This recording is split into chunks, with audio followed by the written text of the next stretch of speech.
Bezalel, the artist chosen by God. In the vast wilderness beneath the shadow of Mount Sinai, a nation of former slaves waits. They have escaped Egypt. They have crossed the sea. They have received divine laws through Moses. But now something extraordinary is about to happen. God commands them to build a sacred dwelling, a place where His presence will live among them. The structure will be called the Tabernacle. Gold, silver, wood, fine linen, precious stones. Every detail must be perfect. But here is the mystery. Who could possibly design something worthy of God? Not a king, not a prophet, not a warrior. Instead, God chooses an artist, a craftsman whose name appears only briefly in the Bible, yet whose work shaped the center of Israel's worship. His name is Bezalel. The Israelites are camped at the base of Mount Sinai. Lightning flashes across the mountain. Thunder shakes the desert. Here, Moses receives instructions directly from God. Among these instructions is something remarkable. God does not simply command the construction of a sanctuary. He gives precise architectural plans. Everything must be exact. The Ark of the Covenant, the golden lampstand, the altar, the priestly garments, the sacred tent itself.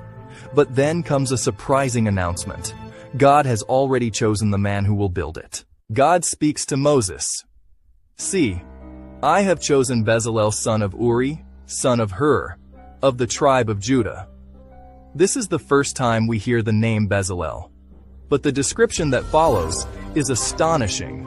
God says, "I have filled him with the Spirit of God, with wisdom, with understanding, with knowledge, and with all kinds of skills." Imagine that. Before the Bible ever describes a prophet being filled with God's Spirit, it describes an artist being filled with God's Spirit. Bible reference: Exodus 31, 1-5. Bezalel's family history carries deep meaning. He is the grandson of Hur, the man who once helped hold up Moses' hands during the battle against Amalek. His tribe is Judah, the tribe that would later produce kings, including David. But Bezalel himself is not a warrior or ruler. His weapon is craftsmanship. His battlefield is creativity. His mission is sacred design. The work begins. Under Bezalel's leadership, the desert camp becomes a workshop of extraordinary artistry. Artisans shape gold into sacred forms. Woodworkers carve acacia wood. Weavers create fine linen embroidered with blue, purple, and scarlet threads. Precious stones are cut and polished for the priestly garments. Working alongside Bezalel is another skilled craftsman, Oholiab. Together they lead a team of gifted workers chosen from the people. What makes this moment unique is that creativity itself becomes an act of worship. Every hammer strike, every carved design, every woven thread, all done in service to God. Bible reference: Exodus 31, 6-11. One of Bezalel's greatest responsibilities is crafting the most sacred object in Israel's history, the Ark of the Covenant, a chest made of acacia wood and covered with pure gold. On top sits the mercy seat, guarded by two golden cherubim. This ark will hold the stone tablets containing the Ten Commandments. It will represent the presence of God among His people, and it is crafted by the steady hands of Bezalel. Bible reference: Exodus 37, 1-9. Piece by piece, the tabernacle takes shape. Golden lampstands illuminate the sacred space. Altars are constructed. Priestly garments sparkle with gemstones. Finally, the entire sanctuary stands ready. A portable temple in the wilderness, a masterpiece of divine architecture. And behind it all stands the quiet genius of Bezalel. Bible reference: Exodus 35, 30-35. Exodus 36, 39. When the work is finished, something extraordinary happens. A cloud descends over the tabernacle.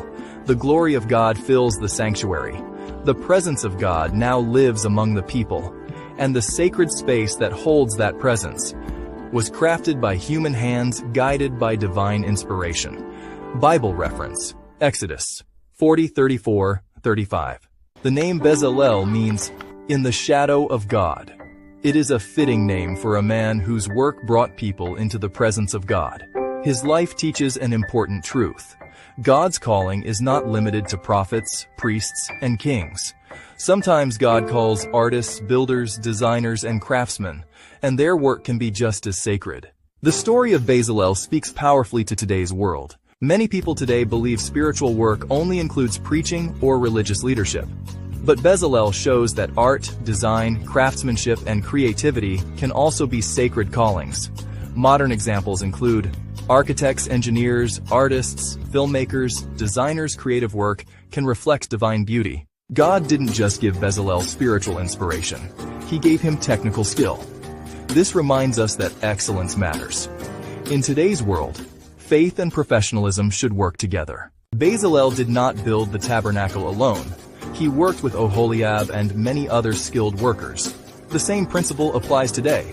Great achievements, whether building companies, churches, or organizations, require collaboration. Many people search for purpose in life. The story of Bezalel suggests something profound. Sometimes your natural talent is the very place where God wants you to serve. Your gifts were not given by accident. Main story, Exodus 31:1-11. God chooses Bezalel and fills him with the Spirit. Exodus 35-30-35. Moses announces Bezalel's role. Exodus 36-39. Construction of the Tabernacle. Exodus 37:1-9. Bezalel builds the Ark of the Covenant. Exodus 40:34-35. God's glory fills the tabernacle. Genealogy.